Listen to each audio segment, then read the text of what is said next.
সকলের বুকে ব্যথা লাগবে, এর নাম হলো মুসলমানের নাম কি বলেন? তাই কবি বলছে, আমাদের কাবায় এক নবীর উম্মত, জীবন বিধান ওই শিবানী কোরআন। ঠিক কিনা বলেন? আমাদের কাবা এক কাবা, সুবহানাল্লাহ। কি জাতি আমরা, একটাই কাবা, 200 কোটি মানুষ একই দিকে ফিরে আমরা নামাজ পড়ি। সুবহানাল্লাহ বলবেন না? আমাদের কাবায় এক নবীর উম্মত, জীবন বিধান ওই শিবানী কোরআন। তবে কেন এক নও হে মুসলমান, এক হও করি আহ্বান। আমাদের কাবায় এক নবীর উম্মত, জীবন বিধান ওই শিবানী কোরআন। নারায়ে তাকবীর। কোরআন এসে আমাদেরকে এক করে দিয়েছে, আর দুশ্মনী নাই, আর শত্রুতা নাই। সুবহানাল্লাহ। তাই আমরা সকলে মিলে কোরআন শিখবো ইনশাআল্লাহ বলেন। এই যে মাস চলছে, এই মাসটার নাম কি? শাবান। এর পরের নাম রমাদান। রমাদান মাসের সম্মান এত কেন বাড়লো? আরো তো অন্যান্য মাস আছে। আল্লাহ পাক শোনাচ্ছে, শোনো, শাহরু রমাদানাল্লাযী উনজিলা ফীহিল কুরআন হুদাল লিন-নাসি ওয়া বাইয়িনাতিন মিনাল হুদা ওয়াল ফুরকান। কোরআন পৃথিবীতে এসে কি কি লাভ এবং মুসলমান ইমানদারদের জন্য কতটুকু কোরআন আমাদের কি করেছে, সেই কথাগুলি আপনারা শুনুন ইনশাআল্লাহ। 1 নম্বর হলো আমাদের সবাইকে এক বানিয়ে দিয়েছে। আমরা সকলে এক বলেন, সকলে এক বলেন ইনশাআল্লাহ। আমরা সকলে ভাই ভাই, হানাফি, শাফি, হাম্বলি, মালিকি, দেওবন্দি, ফুরফুরা, তাবলিগ, কাদরিয়া, চিশতিয়া, আর ভেদাভেদ করো না। আমরা সকলে কি এক।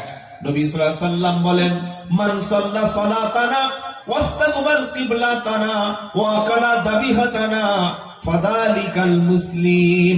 নবী সাল্লাল্লাহু আলাইহি ওয়াসাল্লাম বলছেন, তোমাদের কিবলাকে যারা কিবলা মনে করে, তোমাদের মতোই যারা নামাজ পড়ে, আর তোমাদের হাতের জবাই করা গোশত যারা খায়, সবাই কি মুসলিম। সকলে কি বলেন? মুসলিম। ভেদাভেদ করবেন না, ভেদাভেদ করবেন না।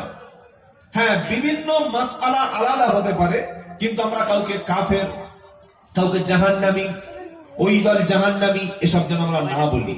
এখন আমাদের সবাইকে ঐক্য হয়ে সকলকে দ্বীন ইসলামের উপরে থাকতে হবে। থাকবো বলুন ইনশাআল্লাহ।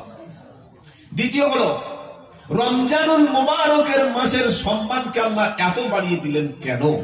অন্যান্য সব মাস আছে, তার মধ্যে রমজানের ফজিলত এত গুরুত্ব কেন? আল্লাহ পাক বলছেন, শাহরু রমাদানাল্লাযী উনজিলা ফীহিল কুরআন হুদাল লিন-নাসি ওয়া বাইয়িনাতিন মিনাল হুদা ওয়াল ফুরকান।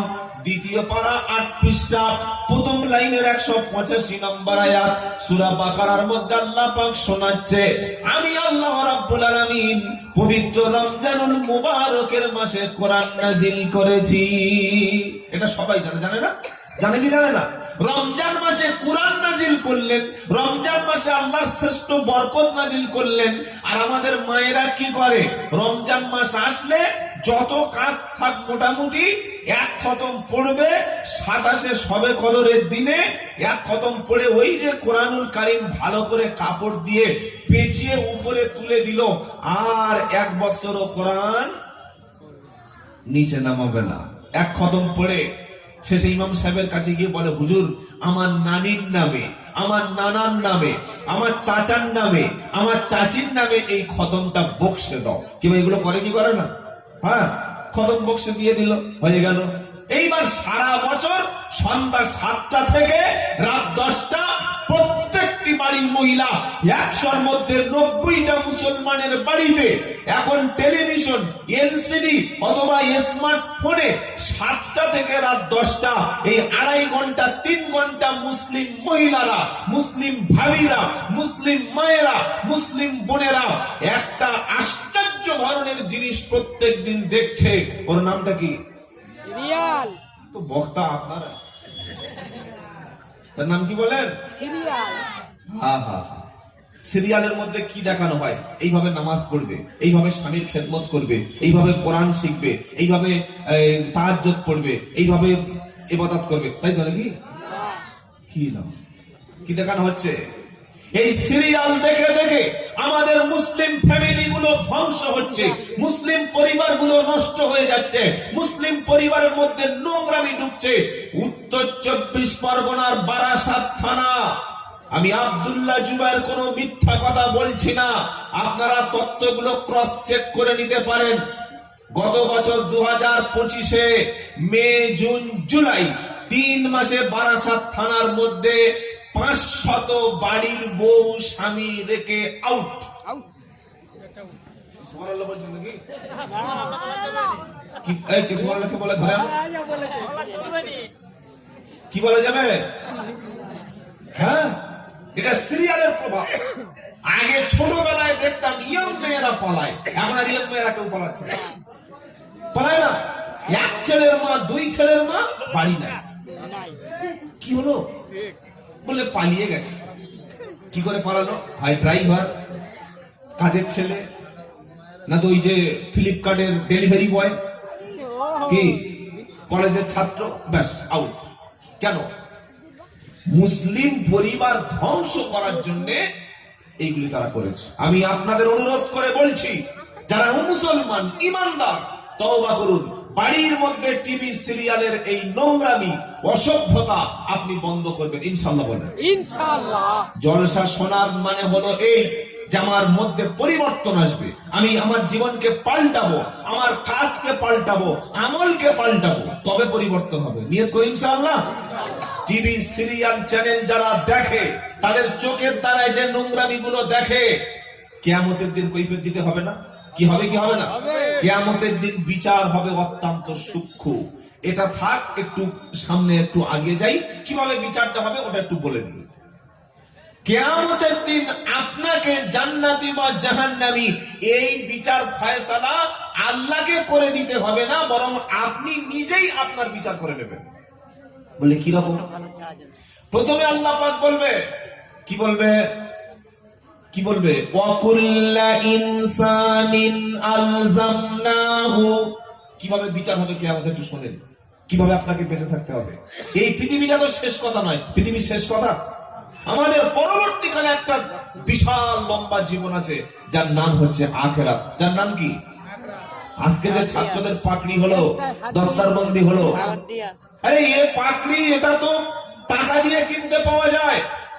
আমরা তাদের সম্মান মাদ্রাসার পক্ষ থেকে দেওয়া হয়েছে, কিন্তু আসল সম্মান তো কিয়ামতে দেওয়া হবে আখিরাতে, যেদিন আল্লাহ রাব্বুল আলামিন ফেরেশতাদের মজলিসে কোরআন ওয়ালাদের বাপ এবং মায়ের মাথায় মান করা আল কোরআন ওয়া আমিলা বিমা ফিহি উলবিসা ওয়ালিদাহু তাজা ইয়াউমাল কিয়ামা।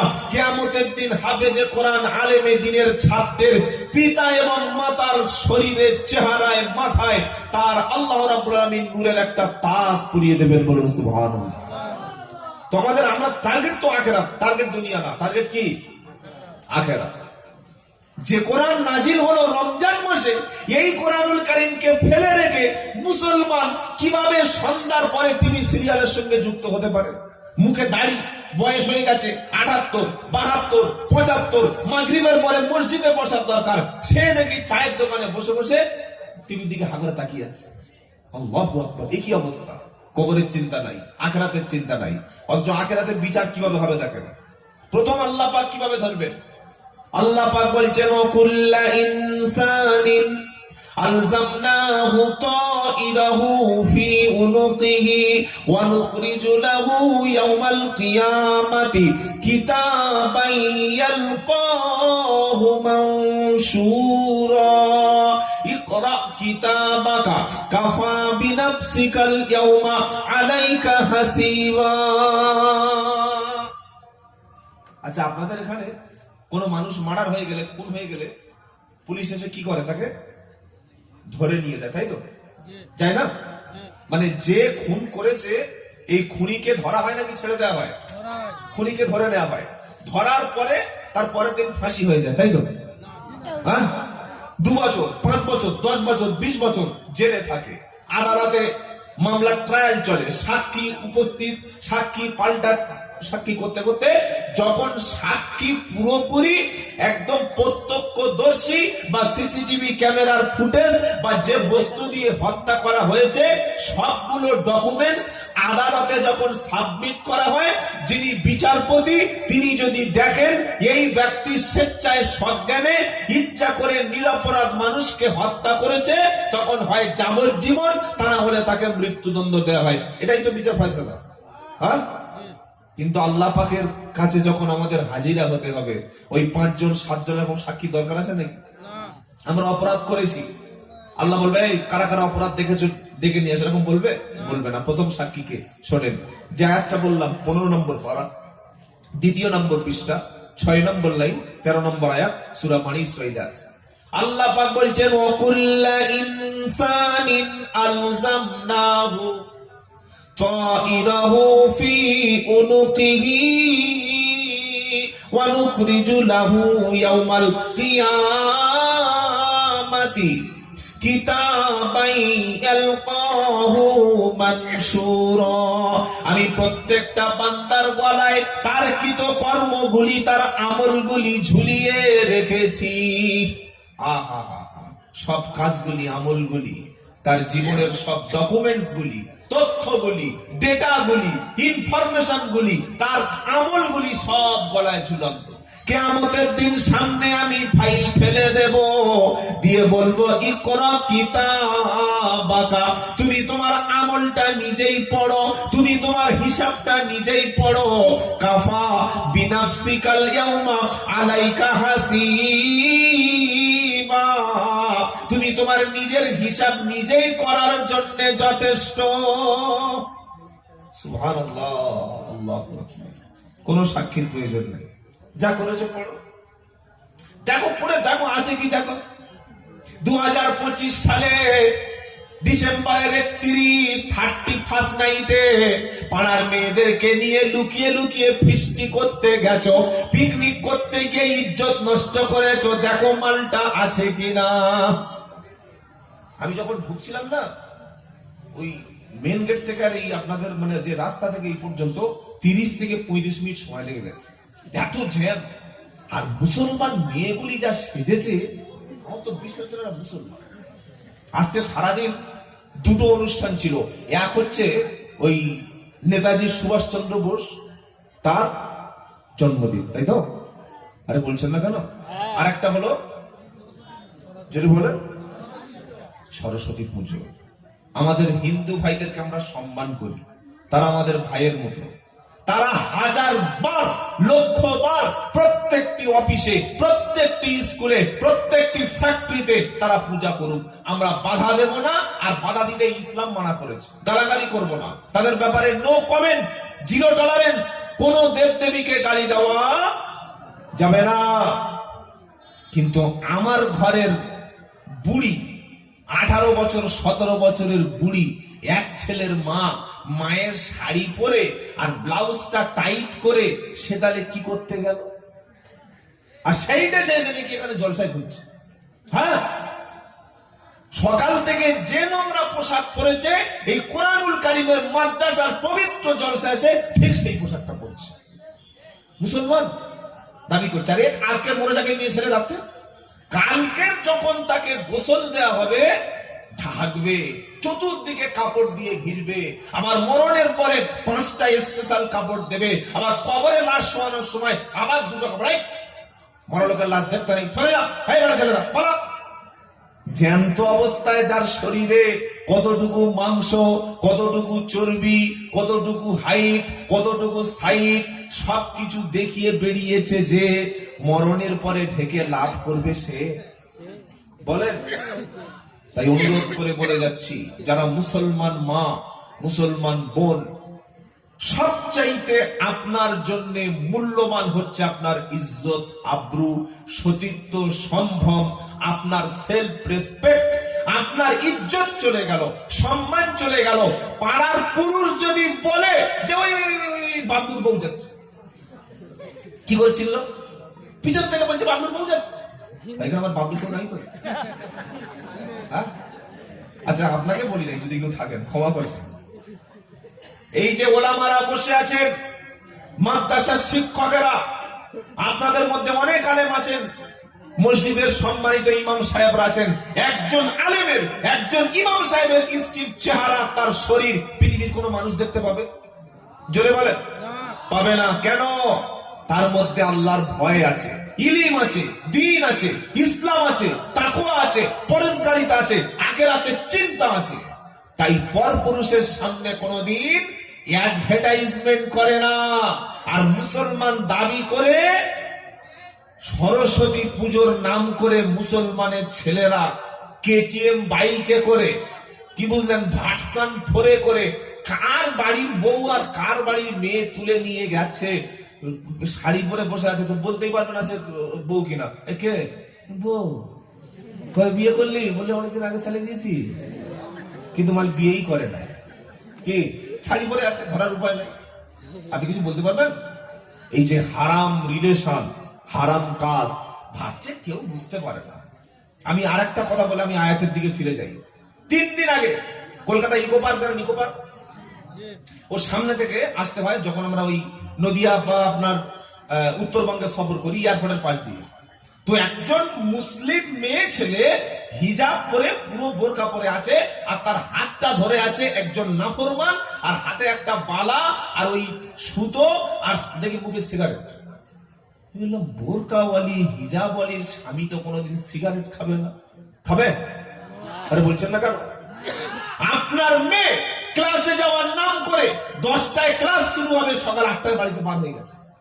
হ্যাঁ, বলছে আজকে আমার একটা এক্সট্রা ক্লাস আছে, টিউশনি পড়া হবে 8টা, সকাল 7টায় বাড়িতে বার হয়ে গিয়ে অমুসলিম মুশরিক ছেলের হাত ধরে গল্প করছে, হোটেলে গিয়ে রুম বুক করে জেনা করছে, বোরকা পরে বার হচ্ছে, সবকিছু ফুটেজ আছে। তারপরে আপনি বলছেন আমার মেয়ে ছোট,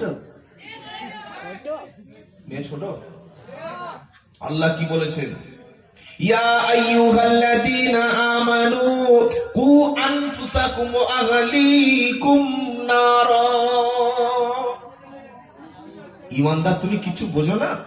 তুমি দুধের খোকা, তোমার এখন দাঁত পড়েনি, এখন গো ফোটেনি, এখনো তোমার মধ্যে কোনো সেন্স ক্রিয়েট করছে না। 28 নম্বর পারা, 19 নম্বর পৃষ্ঠা, 14 নম্বর লাইনের 6 নম্বর আয়াত। আল্লাহ বলছেন, ও ঈমানদারেরা, তুমি নিজে জাহান্নামের আগুন থেকে বাঁচো, তোমার পরিবারটাকে আজকের বাঁচাও। মুসলমানের পরিবার তো অনেক আগে শেষ হয়ে গেছে। যেদিন ছেলেদের হাতে বাইক আর মেয়েদের হাতে মোবাইল চলে এসেছে, যে ছেলে হাতে বাইক নিয়ে রাত 10টা, 11টা, 12টা পর্যন্ত ফ্রি ফায়ার, পাবজি অনলাইন গেমে আসক্ত হয়ে গেছে, রাত 4টের সময় বাড়ি ফিরছে, মা প্রতিবাদ করে না, বাপ প্রতিবাদ করে না, ইমাম বললে ইমামের চাকরি চলে যাবে, গ্রামের মাতব্বর কেউ প্রতিবাদ করে না। আগে 4টে 5টা ছেলে হতো, এখন উইকেট 2টো, একটা বেটা ছেলে, একটা মেয়ে ছেলে, এতেই মুসলমানদের সব কাজ শেষ। আপনার ছেলে রাত্রেবেলা বার হয়ে গেল, রাত 12টা পর্যন্ত আম বাগানে, বাঁশ বাগানে, কলা বাগানে বসে বসে অনলাইন গেম খেললো, রাত 3টের সময় বাড়ি ফিরলো। আপনি মুসলমানের ছেলে, আপনি জানতে পারছেন ছেলে অনলাইন গেমে আসক্ত হয়ে গেছে, ছেলে গাঁজা খাচ্ছে, ছেলে মদ খাচ্ছে, ছেলে মাতলামি করছে, ছেলে নোংরা ছেলেদের সঙ্গে মিশছে। আপনি বাপ এবং মা জানার পরে চুপচাপ আছেন, কোনো প্রতিবাদ করছেন না। ওই ছেলে জাহান্নামে যাবে, মেয়ে জাহান্নামে যাবে, আর যাওয়ার আগে আপনার গলার উপরে পা তুলে দিয়ে মারিয়ে সেদিন যাবে। বললে এটা কোথায় পাওয়া যাবে? কোরআন শোনাচ্ছে, ওয়াকালাল্লাযীনা কাফারু রাব্বানা আরিনাল্লাযাইনি আযাল্লানা মিনাল জিন্নি ওয়াল ইনস নাজআলহুমা তাহতা আকদামিনা লিয়াকুনা মিনাল আসফালিন। 24 পারা 19 পৃষ্ঠা প্রথম লাইনের 29 নম্বর আয়াত হামিম সাজদা। আমার আল্লাহ পাক বলছে সেদিন জাহান্নামীরা আল্লাহর কাছে বলবে রব্বানা আমি তো জাহান্নামী হয়ে গেছি, আমি মসজিদে যেতাম না, আমি কোরআন শিখতে পারি নাই, আমি জ্ঞান অর্জন করতে পারি নাই, ইসলামের বিষয়ে আমার কোনো ধ্যান ছিল না, হালাল কোনটা হারাম কোনটা, চলবে কোনটা চলবে না কোনটা, এই বিষয়ে কোনো জ্ঞান আমার ছিল না, আমাকে মিসগাইড করেছে কারা? আমি রাত 2টো পর্যন্ত বন্ধুদের সঙ্গে মদ খেতাম, আমার আব্বা কোনোদিন আমাকে নিষেধ করলো না, আমার বাড়িতে সুদের ব্যবসা হতো, গ্রামের ইমাম কোনোদিন আমাকে বলল না, আমি মুসলিম ঘরের মেয়ে ছেলে হিজাব পরে বোরকা পরে অমুসলিম ছেলে নিয়ে বিয়ের আগে সতীত্ব নষ্ট করেছি, প্রেমের নাম করে নোংরামি আমি শুরু করেছি, আমাকে কোনোদিন কেউ বাধা দিল না, আমি মুসলমানের ছেলে 20-25 বছর বয়স হয়ে গেছে, এখনো নামাজ আমি পড়তে পারি না, এখনো কোরআন জানি না, মুসলমানের ছেলে হাফ প্যান্ট পরে কুকুরের মতো দাঁড়িয়ে পেশাব করে, কেউ প্রতিবাদ করে না, প্রতিবাদ কারা করলো না? আল্লাহ তুমি তাদেরকে দেখিয়ে দাও তারা আমাকে সঠিক পথে আনলো না, আমি তাদের বুকের উপরে পা তুলে দিয়ে জাহান্নামে যাব, ওদের আমি ছাড়বো না। আলেমরা এমনি এমনি চিল্লায়, ইমামরা এমনি এমনি বক্তব্য করে নাকি? আলেম ওলামাদের কথা শুনুন, জীবন পাল্টে যাবে। তাই বাপ হওয়া সহজ, কিন্তু বাপ হওয়ার পরে ছেলে আর মেয়েকে উপযুক্ত শিক্ষা দেওয়া থেকে যদি আপনি বিরত থাকেন, আপনি বাপ হতে পারলেন না, জন্ম কুকুরে দিতে পারেন। কেউ পারে না? কি বলছেন না কেন? মুসলমানের তো একটা ছেলে, 2টো, আর কুকুরের একবার 8টা 10টা 12টা আনলিমিটেড। কি ও ট্যাবলেট ক্যাপসুল কিচ্ছু নেই, আনলিমিটেড চলছে। তো জন্ম দেওয়াটা সহজ, কিন্তু মানুষের মতো মানুষ করা খুব কঠিন। এই মানুষের মতো মানুষ বানায় মাদ্রাসা, মানুষের মতো মানুষ তৈরি করে কোরআনওয়ালা, মানুষের মতো মানুষ তৈরি করে কোরআনের কারখানা। বলুন সুবহানাল্লাহ।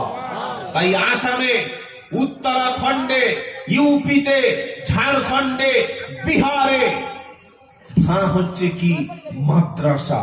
প্রতিদিন বুলডোজার চালানো হচ্ছে, প্রত্যেকদিন মাদ্রাসা ভেঙে ফেলা হচ্ছে, এবং মাদ্রাসার শিক্ষাকে তারা বলছে জঙ্গি শিক্ষা দিচ্ছে। জঙ্গি যদি শিক্ষা হয়, তোমরা তাহলে মাদ্রাসাগুলিতে সিসিটিভি ক্যামেরা চেক করো, তোমাদের আইবি দপ্তর সেখানে পাঠাও। একটা মাদ্রাসায় যদি দেশ বিরোধী, মানবতা বিরোধী, জঙ্গি ট্রেনিং দেওয়া হয়, তোমাদের বন্ধ করতে হবে না, আমরা ওলামারা আমরাই মাদ্রাসা বন্ধ করে দেব। কোন তথ্য প্রমাণ আছে কি? আছে না।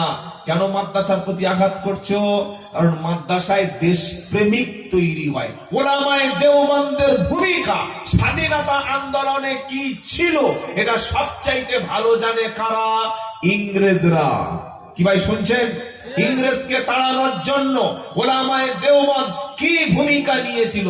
ওলামায়ে হাক্কানি, ওলামায়ে রব্বানি কোন ভূমিকা নিয়ে আমাদের দেশ থেকে 190 বছরের শাসনকে উৎখাত করে ওলামায়ে কেরামরা যখন দেশের পতাকা তুলে বিদেশি ব্রিটিশদেরকে তাড়িয়েছিল।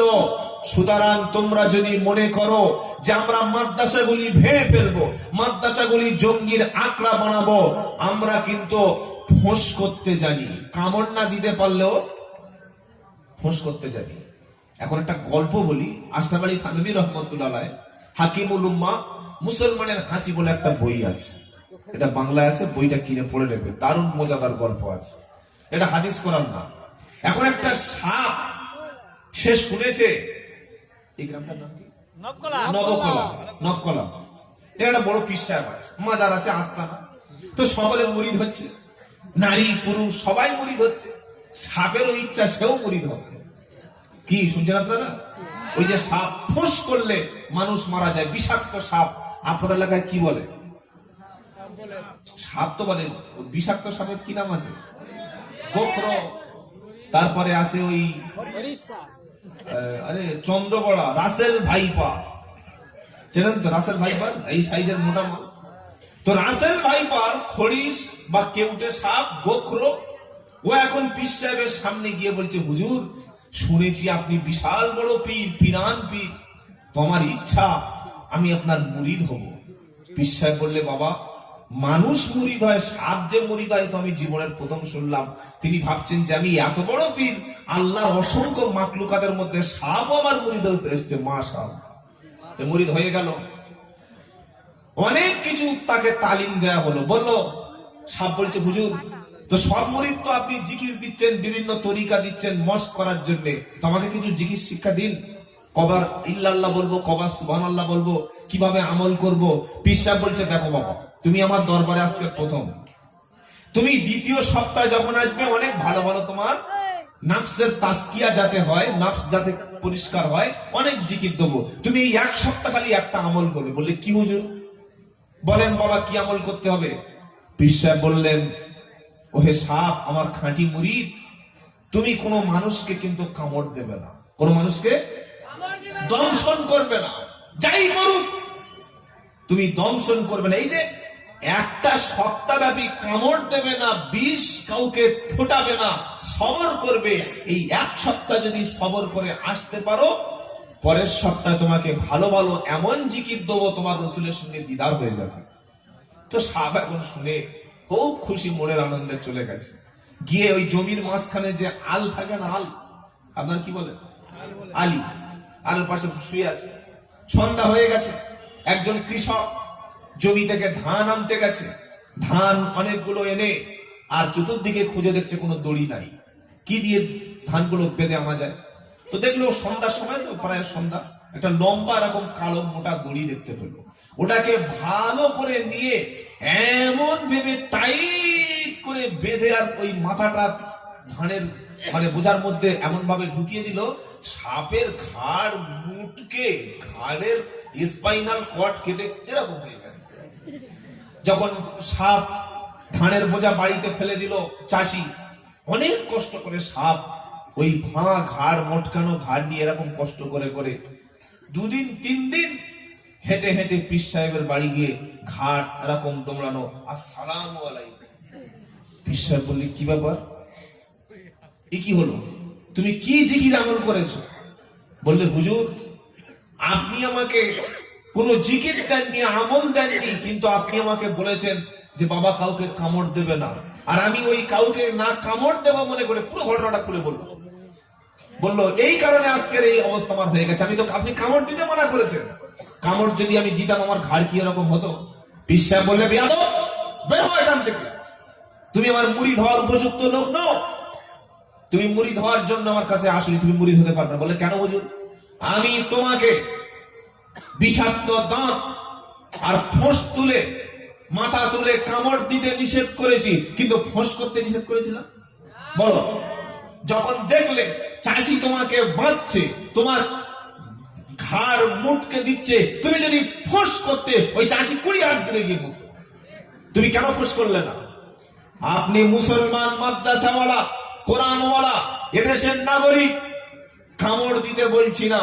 জালিম যখন জুলুম করবে, বেঈমান যখন বেঈমানি করবে, কুফারেরা যখন কুফরি করবে, বাতিল সত্যে যখন মাথা চাড়া দেবে, আমরা মুসলমান সংবিধান মেনে, কোরআন মেনে, হাদিস মেনে না কামড় দিতে পারি, যদি ফোঁস করতে পারি, ইনশাআল্লাহ ইংরেজদের জারজ সন্তানগুলি আমাদের সামনে দাঁড়াবে না। বলি ইনশাআল্লাহ।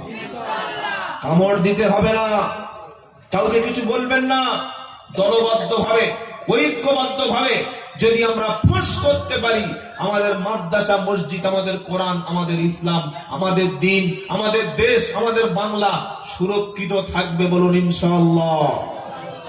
তাই যেটা শোনাচ্ছিলাম, কিয়ামতে কিভাবে সাক্ষী দেবে। প্রথমে সাক্ষী দিল আমাদের আমল আল্লাহ রাব্বুল আলামিনের কাছে। আল্লাহ সেদিন বলবে, ইকরা কিতাবাকা কাফা বিনাফসিকাল ইয়াউমা আলাইকা হাসিবা। ও বান্দা, তুমি যে আমল করেছিলে, তোমার আমলগুলি গলার কাছে রেকর্ড করা আছে।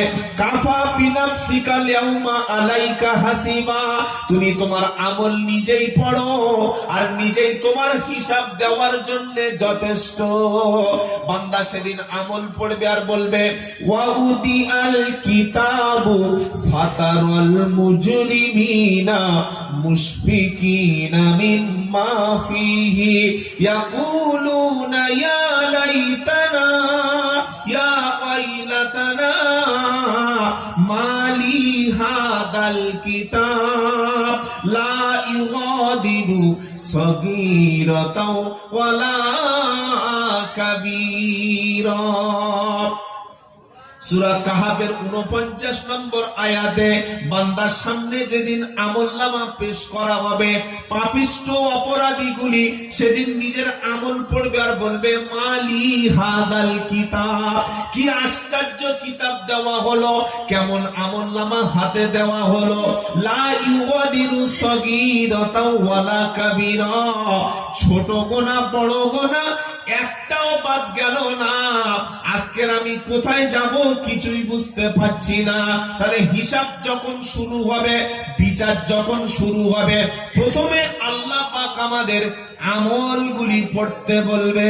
আয় মুসলমানের ছেলেরা, আল্লাহ ওয়ালা ভাইরা, সেদিন নামাজ, কালাম, দিনদার, দান, সদকা, ভালো ভালো আমল সব আমি পড়ব, কিন্তু কত মাল কামিয়েছি হারাম ভাবে, 2 নম্বরই করেছি, কত রাত জেগে কি কি খারাপ কাজ করেছি, কত অন্যায় করেছি, সুদের মাল খেয়েছি, কত গুনাহ করেছি, এগুলি কিয়ামতের দিন পড়তে কেমন মজা লাগবে বলুন, জোরে বলুন। অবস্থা তখন কেমন হবে? আরে প্রথম সাক্ষী উপস্থিত হলো, গলায় রেকর্ড করা আমল। দ্বিতীয় আল্লাহ পাক বলবে সাক্ষী উপস্থিত করো। কি সাক্ষী? কিরামান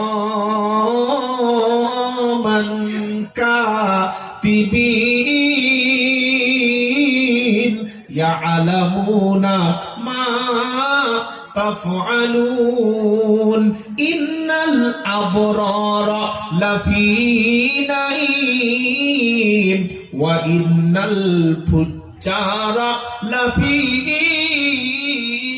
জাহিম। দুজন সম্মানিত লেখকগণ, তারা লেখার জন্য রেডি হয়ে বসে আছে। যা কিছু করছি, যা কিছু আমরা যেখানে যা বলছি, সব কিছু লিখছে। আর আমরা যা করি ফেরেশতারা সব তারা জানে। সব লেখার কাজ চলছে। মসজিদে ক্যাশিয়ারের হিসাব না থাকতে পারে। কি ভাই? পার্টির লোক রাজনীতি করতে গিয়ে এমনও লোক আছে যারা পশুর খাদ্য চুরি করে জেল খেটেছে। আমাদের বিহারের লালু সাহেব, জানেন না? পশুর খাদ্য চুরি করছে। আশ্চর্য। কিন্তু আল্লাহর কাছে প্রত্যেকটি কাজের হিসাব হবে। মনে থাকবেন ইনশাআল্লাহ। কারা লিখছে? কিরামান কাতিবিন, সম্মানিত লেখকগণ। ইয়ালামুনা মা তাফআলুন, আমরা যা করি তারা প্রত্যেকে জানে, বাপ জানে না। পৃথিবী না জানুক আমি তো জানি, কি পাপ করেছি হায়। মেয়ের বাপ ছেলে দেখে এসে বলছে ছেলেটা কেমন? তো তখন বলছে আল্লাহ, এত ভালো ছেলে গর্বে তাই নাই। পাড়ার 4-5টা বৌদিদের সঙ্গে খুব ভালো রিলেশন, এত ভালো ছেলে, তাই তো নাকি? থানায় 3-4টে মার্ডারের কেস আছে, এখন জামিনে আছে। তবে ছেলেটা মদ, এই বিড়ি সিগারেট খায় না, তবে মদ পেলে বাদ দেয় না।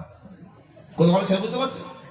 বললে কি কাজ করে? বললে কোনো কাজ নাই, কিন্তু বুলেট বাইক চড়ে আর গলায় সোনার চেন, বিশাল ইনকাম। ওই এখান থেকে ওখান মেরে কেটে খায়, চাঁদাবাজি তোলাবাজি এসব করে খায়। কি ভালো ছেলে, বুঝতে পারছে? কেউ শুনছেন আপনারা? এটা কি ভালো পরিচয় হলো? এটা কি ভালো পরিচয় হলো? আল্লাহ বলছে শোনো, তোমার আমলগুলি হয়তো কেউ জানে না, কিন্তু কে জানে? আল্লাহ। পৃথিবী না জানো আমি তো জানি, কি পাপ করেছি হায়। আমারও পাপের করলে বিচার, বাঁচার উপায় নাই আমার। দয়াময় তুমি ক্ষমা করো আমার। সকলে আমিন বলেন। পাপ ক্ষমা করতে পারেন কে? আল্লাহ। আল্লাহু আকবার। তাহলে দ্বিতীয় সাক্ষী হচ্ছে আল্লাহর ফেরেশতা সাক্ষী হবে। 3 নম্বর সাক্ষী কে শোনেন? 3 নম্বর সাক্ষী হলো আমাদের কথা। কোরআন শোনাচ্ছে মা ইয়ালফিদু আপনারা শুনছেন? আল্লাহর সামনে যখন বিচার হবে না, কিভাবে আমাদের সাক্ষীগুলো উপস্থাপন হবে দেখেন। মা ইয়ালফিযু মিন কাউলিন ইল্লা লাদাইহি রাকীবুন আতীদ। 26 পারা 18 পৃষ্ঠা 2 নম্বর লাইনের 17 নম্বর আয়াত সূরা কফ। আল্লাহ বলল, বান্দা তোমার জবান থেকে যে কথাটা বার হয়ে গেল, তোমার মুখ থেকে যে শব্দটা উচ্চারিত হলো, তুমি গালি দাও আর ভালো কথা বলো, দোয়া করো আর বদদোয়া করো, গীবত করো আর যাই করো, তুমি ষড়যন্ত্রমূলক কথা বলো কি বলো, তোমার ফোনে কথা হয়তো রেকর্ড হয়, আবার অনেক সময় কথা রেকর্ড হয় না, কিন্তু আমি আল্লাহ বলছি তোমার জবান থেকে যে কথাটা উচ্চারণ হয়ে গেল, ওই কথাটা আমি আল্লাহ আমার কাছে ফেরেশতারা অটোমেটিক রেকর্ড করে নিল। মাঝে মাঝে নেতা মন্ত্রীদের কল রেকর্ড ভাইরাল হয়, দেখেছেন? হয় না? প্রত্যেকের ফোনে কল রেকর্ডের অপশন আছে না ভাই? স্মার্টফোনে যখন আপনি ফোন করছেন, আপনি ইচ্ছে করলে কথা রেকর্ড করে নিতে পারেন। হ্যাঁ, বর্তমানে সব কথা রেকর্ড, কি বলেছে না বলেছে পরে আর সব না বলা যাবে। একটা স্বামী তার স্ত্রীকে খুব ভালোবাসে, বিশাল ভালোবাসে, জান দিয়ে মান দিয়ে প্রচুর ভালোবাসা বসে। স্ত্রী ছাড়া কারো কথা শুনে না, বসে স্ত্রীর কথা শুনে, ওটে স্ত্রীর কথা শুনে, যা স্ত্রী বলে তাই শুনে। এরকম ভালো মানুষ পৃথিবীতে আছে না? এখানে আছে খুব ভালো। স্বামীটা পাগলের মতো বিশ্বাস করে স্ত্রীও খুব বিশ্বাস করে। স্বামী চলে গেল দুবাই কাজে, 5 বছর আসবে না। স্ত্রী দেখলো যে 5 বছর গ্যাপিং, ভালোবাসার কেউ নাই। তো এই পাড়ার একটা ছেলের সঙ্গে দেখা হয়েছে, মাঝে মাঝে ফোনে কথাবার্তা বলে, বলতে বলতে এত বেশি কথা ফোনে বলছে, এত বেশি কথা বলছে, তখন সন্দেহ হলো ছেলেটার মায়ের শাশুড়ি জিজ্ঞাসা করছে, বৌমা তুমি প্রত্যেকদিন এতক্ষণ করে ফোনে কথা কার সাথে বলো? বলছি তোমার ছেলের সাথে বলি। আমার ছেলে তো বিদেশে কাজ করে, এতক্ষণ আমার ছেলে ফোনে কথা বলে? ওর মা চালাক ছিল, শাশুড়ি চালাক আছে না? হ্যাঁ, বলছেন না কেন? চালাক। কি করলো, এই ফোনের অটোমেটিক কল রেকর্ড বলে অপশনটা চালু করে দিল, অটোমেটিক কল রেকর্ড। এবার মেয়েটা কথা বলছে, কথা বলেই যাচ্ছে, এই কল রেকর্ড গুলি প্রতিদিন হোয়াটসঅ্যাপে ছেলের কাছে পাঠিয়ে দিল। এবার বলুন, এই মেয়েটা যে কথাগুলি বলছে ধরা পড়বে না পড়বে না? ও মুসলমানের ছেলে, তুমি তোমার ফোনে যখন কথা বলো, তোমার আওয়াজটা যাতে পর কেউ না শুনতে পায়, তুমি কি সিদ্ধান্ত করছো, তুমি কার বিরুদ্ধে চক্রান্ত করছো, ফোনে কি বাজে কথা বলছো, ভালো কথা বলছো, কোন ভালো মন্দ যা কিছু বলছো, আমরা ফোনে গুরুত্বপূর্ণ কথাগুলো লাউড স্পিকারে বলি না, সাউন্ড কমিয়ে দিয়ে হেডফোনে ব্লুটুথে কথা বলি। কেন? আমার আওয়াজ যেন কেউ না শুনতে পায়। আল্লাহ বলছে, শোনো, তুমি তোমার কথার আওয়াজ না শুনতে পেলেও যে টেলিফোন কোম্পানি, টেলিকম যে কোম্পানিগুলো আছে, এই প্রত্যেকটি কোম্পানির কাছে আমাদের সব কল রেকর্ড গুলো থাকে। আপনি কি জানেন? জানেন না? আপনার যত কথা আপনার রেকর্ড নাই, কিন্তু টেলিফোন কোম্পানি যে বিভিন্ন জিও বলেন, যা এয়ারটেল বলেন, যা কিছু আছে, এই প্রত্যেকটা কোম্পানির কাছে আপনার সমস্ত তথ্য আছে। যদি আপনি সরকার মনে করে যে আপনি কি কথা বলছেন সবগুলো সরকার শোনার ইচ্ছা করে, এগুলো করতে পারে। হ্যাঁ, সে রাইট, সরকার আছে, অধিকার আছে। তো আল্লাহ পাক বলছে, বান্দা তোমার জবান থেকে যে কথাটা উচ্চারণ হয়ে গেল, যেটা জবান থেকে বার হয়ে গেল, ওই কথাটা ফেরেশতারা রেকর্ড করে নিল। কিয়ামতের দিন তুমি কোন ব্যক্তির পক্ষে বিপক্ষে কথা বলেছো, কোথায় গিয়ে কি বলেছো, সব কথাগুলি আল্লাহর সামনে সাক্ষী হিসাবে সেদিন হাজির হবে। কটা সাক্ষী হলো? জোরে বলেন। 3টে সাক্ষী উপস্থাপন হলো। এবার 4 নম্বর সাক্ষী হলো আল্লাহর জমিন সাক্ষী দেবে। কে সাক্ষী দেবে? এই জমিন, আল্লাহর ভূমি, জমিন। কোরআন শোনাচ্ছে, ইদা জুলজিলাতিল আরদু জিলজালাহা ওয়া আখরাজাতিল আরদু আসকালাহা ওয়া ক্বালাল ইনসানু মা লাহা ইয়াউমাইদিন তুহাদ্দিসু আখবারাহা বিআন্না রাব্বাকা আওহা লাহা। এটা কোন সূরা? জিলজালা। কোন সূরা বলেন? জিলজালা। ভূমিকম্পের নামে স্পেশাল সূরা। আহা, নবী বলেন কিয়ামতের পূর্বে তোমাদের মধ্যে ঘন ঘন ভূমিকম্প বৃদ্ধি পাবে। সাহাবারা বললেন, হুজুর ভূমিকম্প ঘন ঘন হওয়ার কারণটা কি? কেন ভূমিকম্প বৃদ্ধি পাবে? নবী বললেন, 3টি পাপ যখন সমাজে বাড়বে তখন ভূমি তোমাদেরকে মাঝে মাঝে নাড়িয়ে দেবে। আর বিজ্ঞান কি বলছে? ভূমিকম্পের কারণ কি? আমাদের পৃথিবীর তলদেশে রয়েছে প্লেট। কি আছে? খাবার প্লেট নাকি? চলমান প্লেট। একটা প্লেটের সঙ্গে আর একটা প্লেটের কাছাকাছি চলে আসলে, ধাক্কা লাগলে, তখন মাটির তলায় 20-22 কিলোমিটার নিচে পৃথিবীর প্লেটের সঙ্গে আর একটা প্লেট সামান্য সংঘর্ষ হলে জমিন কেঁপে ওঠে। ওইটার আফটার শক পৃথিবীতে লেগে 30-20 সেকেন্ড, 1 মিনিটের মধ্যে 20 তলা 30 তলা বিল্ডিং ওই 20 কিলোমিটার মাটির নিচে আর্থকোয়াক ভূমিকম্প হওয়ার পরে উপরের বিল্ডিং গুলি ঠাস ঠাস করে মাটির তলায় চলে যায়। যাই কি যায় না?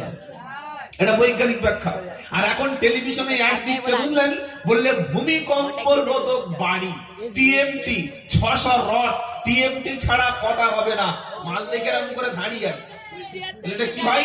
বললে এই রড দিয়ে ঘর করলে, আল্ট্রাটেক প্রিমিয়াম সিমেন্ট দিলে, আর 18 রড দিয়ে ঘর করলে আর ভূমিকম্পে কিচ্ছু হবে না। আল্লাহ বলছেন, যখন ভূমিকম্প চালাবো তোকে সব পাতালে ধসিয়ে দেব। কি শুনছেন আপনারা? আমিনতুম মান ফিস সামাই আইয়াকুসিফা বিকুমুল আরদা ফাইদা হিয়া তামুর। সূরা মুলক। আল্লাহ বলছেন, বান্দা তোমরা কি এতটা নিশ্চিত, এতটা শিওর, এতটা সিউরিটি, তোমরা এতটা নিরাপত্তার সঙ্গে বাস করছো যে আমি আল্লাহ যখন জমিন ধসিয়ে দেব, ভূমিকম্প দেব, মাটির ভিতরে ধসিয়ে দেব, তুমি কিছু হবে না, তোমার কোনো সমস্যা হবে না, তুমি এতটা নিশ্চিত? আমি আল্লাহ যখন ভূমিকম্প দেব, ইরানে দিয়েছি, নেপালে দিয়েছি, সুনামি ইন্দোনেশিয়ায় দিয়েছি, গুজরাটে দিয়েছি। যখন ভূমিকম্প শুরু হবে সবকিছু থরথর করে কাঁপতে থাকবে। তো ভূমিকম্পের নামে একটা সূরা। বৈজ্ঞানিক কারণটা বলে দিলাম। আর হাদিসে কি কারণ এসছে? আমরা যেহেতু রাসূলের কথাকে সত্য বলে মানি। কি ভাই, মানি না? মানি না? নবীকে জিজ্ঞাসা করা হলো, ভূমিকম্পের কারণ কি? আল্লাহর নবী সাল্লাল্লাহু আলাইহি ওয়াসাল্লাম বলেন, জমিনে যখন 3টি পাপের মাত্রা বেড়ে যাবে, আল্লাহ তখন জমিনটাকে ভূমিকম্প দিয়ে মাটির সাথে মিশিয়ে দেবে। 1 নম্বর হলো যখন বাদ্যযন্ত্র, গায়ক গায়িকা, নায়ক নায়িকা বেড়ে যাবে। আহা, মুসলমানের ছেলে, এমনও মুসলমান আছে গান ছাড়া ঘুম আসে না। আছে না ভাই? গান শোনে, স্যাড সং, বিরহের গান শুনছে, আর যে কি চোখ থেকে ঝরঝর করে জল পড়ছে। ভাই কাঁদছো কেন? মা মরে গেছে। বললেন, না হুজুর, আমার এক্স আমাকে ছেড়ে পালিয়েছে, আমার মনে খুব দুঃখ কষ্ট, তাই তার কথাগুলি, সেই স্মৃতিগুলি মনে উঠছে। ওরে মুসলমান শোনো, ইমানদার তো তারা কোরআন শুনে যাদের চক্ষু পানিতে ভিজে যায়। বললে হুজুর নমুনা তো কোরআন শোনাচ্ছে, ওয়া ইদা সামিউ মা উনজিলা ইলার রাসূল তারা আইউনাহুম তাফিদু মিনাত মিম্মা আরাফু মিনাল হাক্কি ইয়াকুলুনা রাব্বানা আমান্না ফাকুতুবনা মা'আশ শাহিদিন। নারায়ে তাকবীর।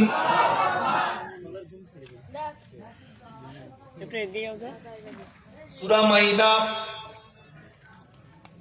83 নম্বর আয়াত।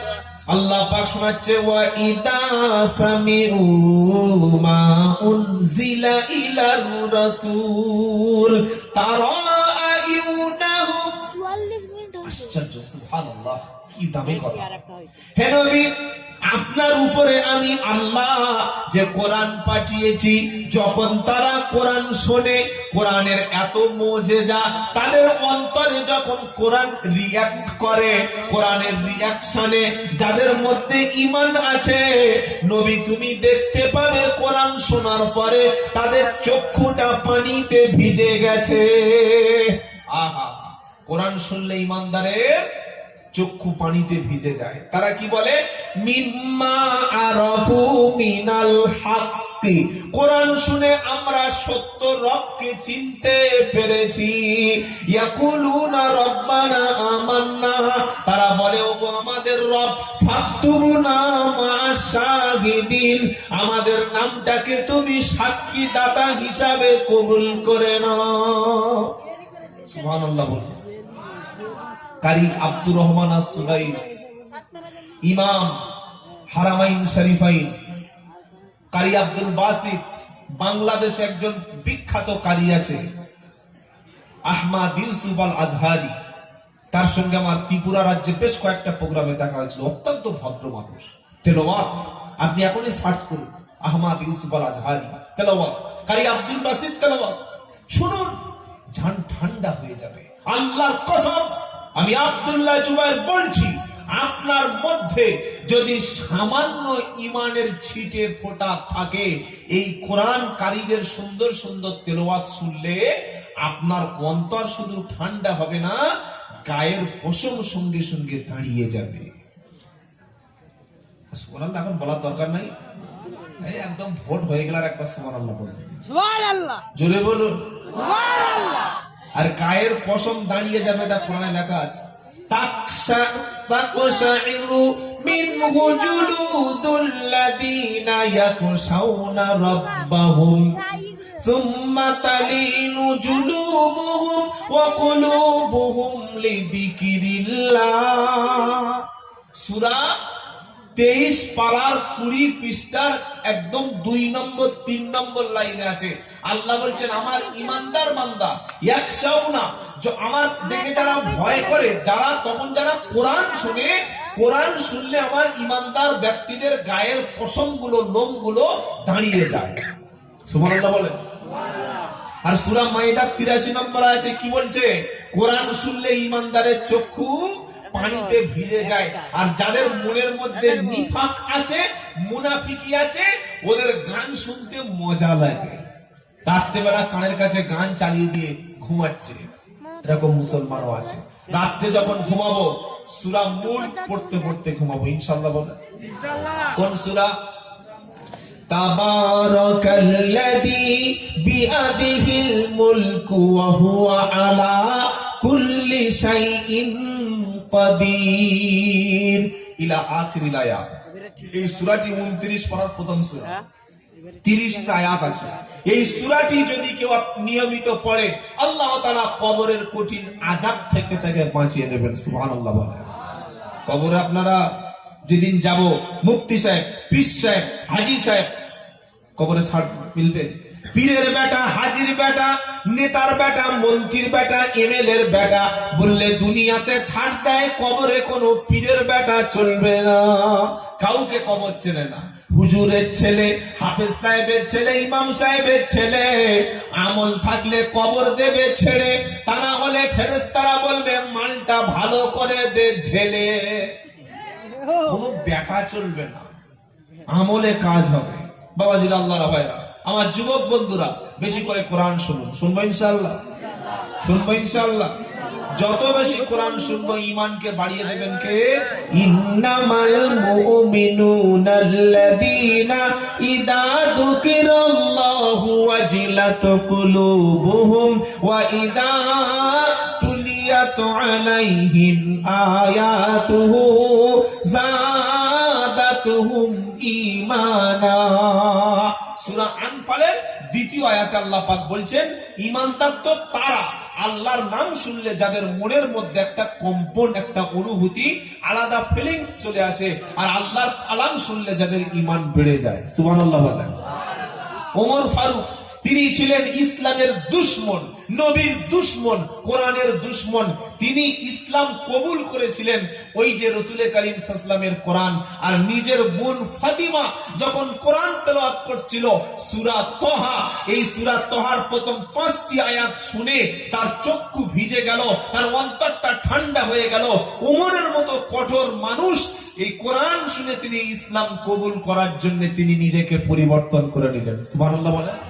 তাই কবি বলছে, প্রভু তুমি বলেছো রসুল দেবে না, বলনি দেবে না ওমর, বলনি দেবে না হামজা তারিক, খালেদ বিজয়ী সমর। নারায়ে তাকবীর।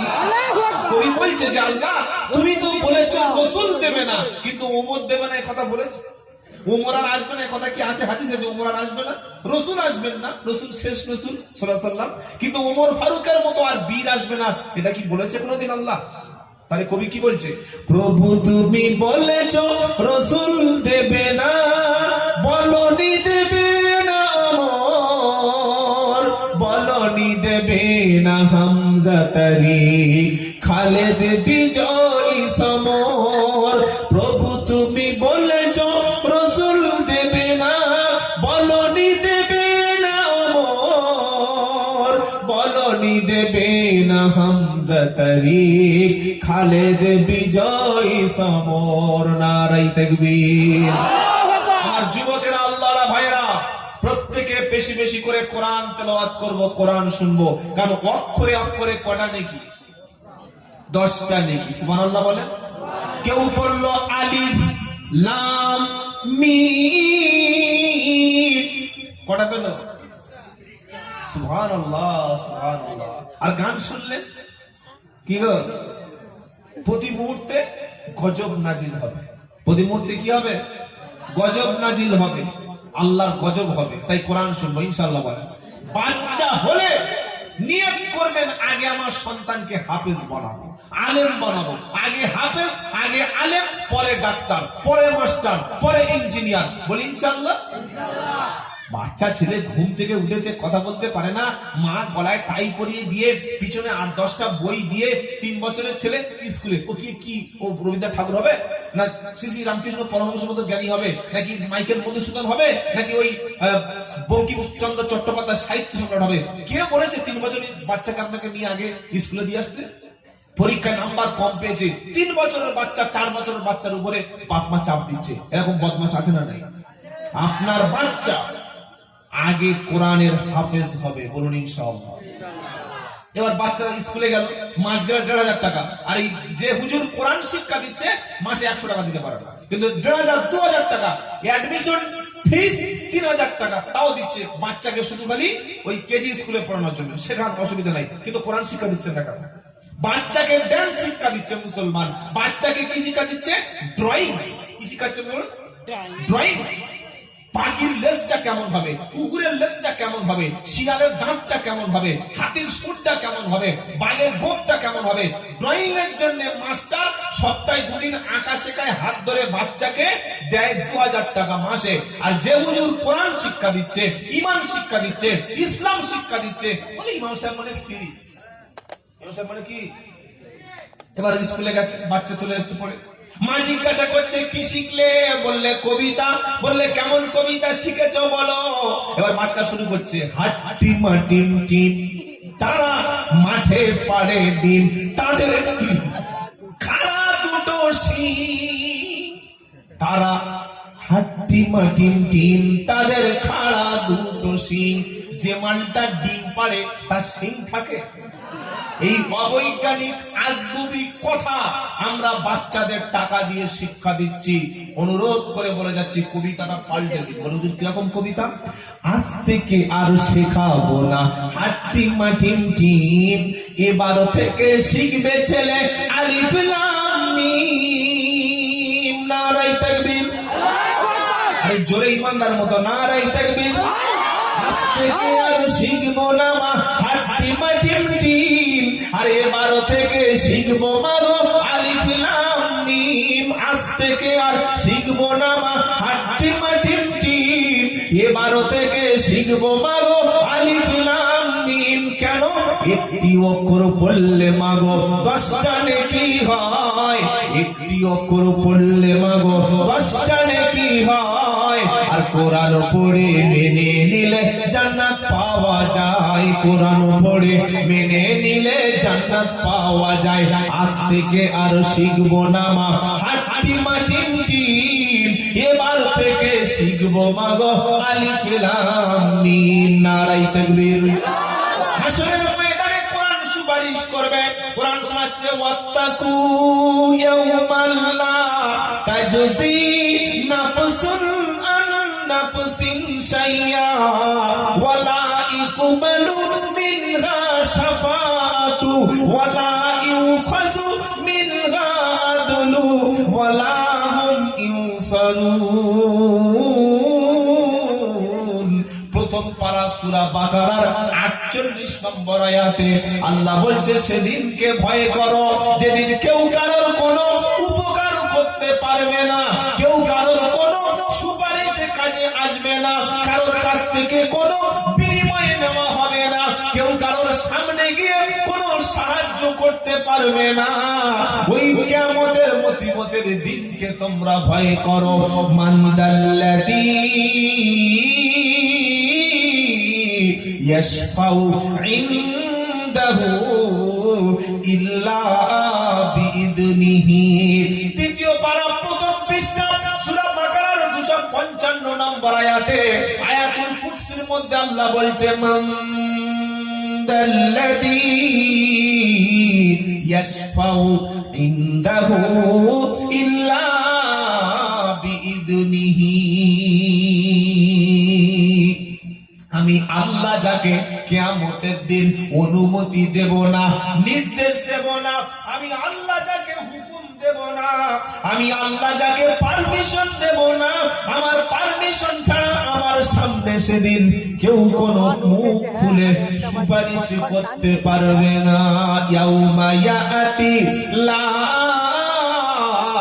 তাকাল্লামু নাফসুন ইল্লা বিইذনিহি ফামিনহুম সাকিয়ুন ওয়া সাঈদ।